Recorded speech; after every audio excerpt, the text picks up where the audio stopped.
African black refugees sleeping on the ground, allowed to come to Canada, but welcomed by the streets, allowed to come to this great country, but allowed to sleep on the streets. This is deplorable, it's unacceptable, and we know that this is not who we are. So why we're here today is to remind all of us that we can do better, and we are a country that focuses on inclusivity, on diversity, and understands that all of us, we all bring a certain beauty, uniqueness, power, and everything else to make this country great. So at this point, we would like to have our senior elders have their say in terms of what they feel, their message to us, and how we can do better. The governments, they can continue their conversations, but in the meantime, what are we doing for the people who are suffering and they're on the streets, sleeping in rain on the streets? We need to do something for them. So we are saying, while they have the talking, while they have the discussion, we need to get them off the streets. And that's why we're here. We need to get them off the streets today. So I would like now to turn the mic over to our incredible, iconic trailblazer, Jean Augustine, the first Black member of Parliament and the woman responsible for creating Black History Month. I want to say put your hands together, but you can put your hands together. But let's welcome and give the mic over to our elder trailblazer, Jean Augustine. Jean, right in front of the mics for me, okay? Nice and loud, please. Nice and loud. And you go back just a little.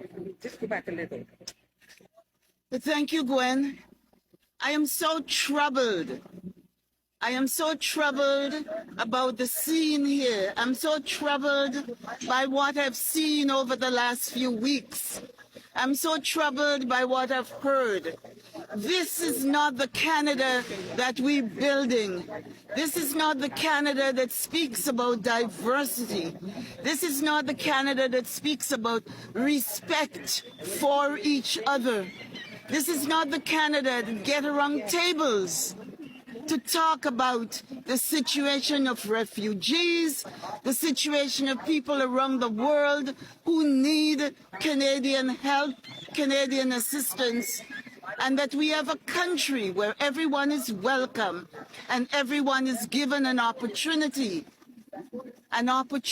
to prosper, an opportunity to reach their full potential, an opportunity to be and to have life a bit better than what they're leaving behind.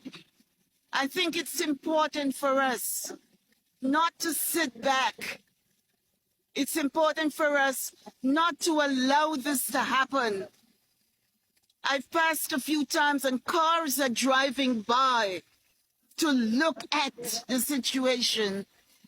I've had friends in international places who've seen pictures and I've heard of the situation here and are asking, what is going on in Canada?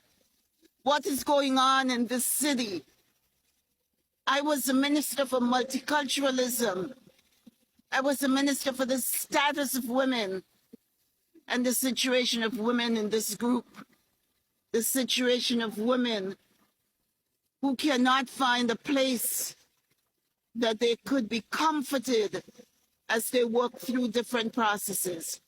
I'm not here to talk about whose responsibility, whose money, whose funding. I'm here to say that as Torontonians, as Canadians, as Ontarians, we need to do better than this. Thank you very much. Thank you very much, Jean. Thank you very much. So let me get you in here. If you could move over a little bit.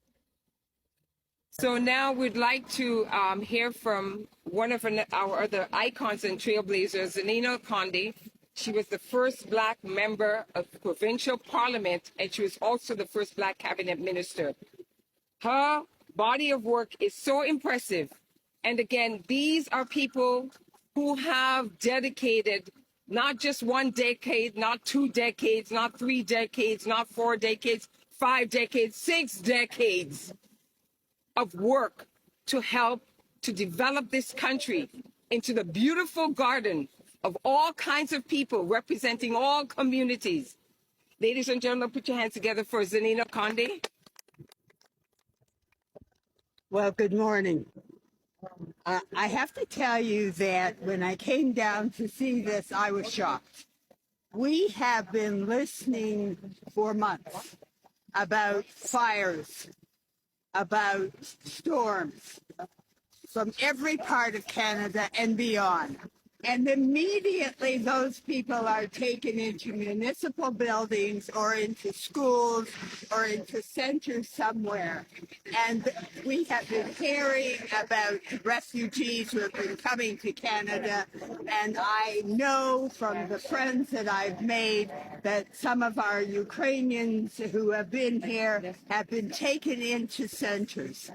And our people are on the street. Now, I am not an immigrant. I was born in this country, in this city of immigrant parents. And we have always supported each other in being fair and expecting for each other what we have for ourselves and extending our gifts so that others could profit from them. And yet we have Black people, let me be clear, Black people sleeping on the street, women trying to cover themselves adequately while they sleep. And I must tell you, I am offended. This is not the Canada that I went to school and learned with. This is not the Canada that I taught hundreds and hundreds of children to be able to contribute to. This is not the Canada that I went to the University of Toronto and taught teachers how to teach so that they could make them welcome. This is not that Canada. And I want, no. I insist that my tax dollars be spent to give equal service to my people. And once again, I have to talk about my people in a country where I've been raised, in a city where I've been raised living with Italians and Jews and Ukrainians and white people and Black people and people from all parts of this world. We have allowed my people to be so disrespected. I will not stop talking about this. I will not rest until they get equity. Never. Thank you. So here's the other interesting thing. We are interested in getting these our beautiful brothers and sisters off the streets today. We want Canadian We want citizenship for them now.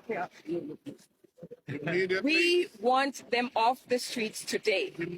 All they're asking for in this great country, in this great city, is some place where all of them can be together while the governments talk and negotiate and do whatever it is. They should not be on the streets any longer. We put out an ask to this gentleman, which I'm sure all of you know of. Come here, Mohammed. We said he brought food yesterday, which was beautiful. We love your food.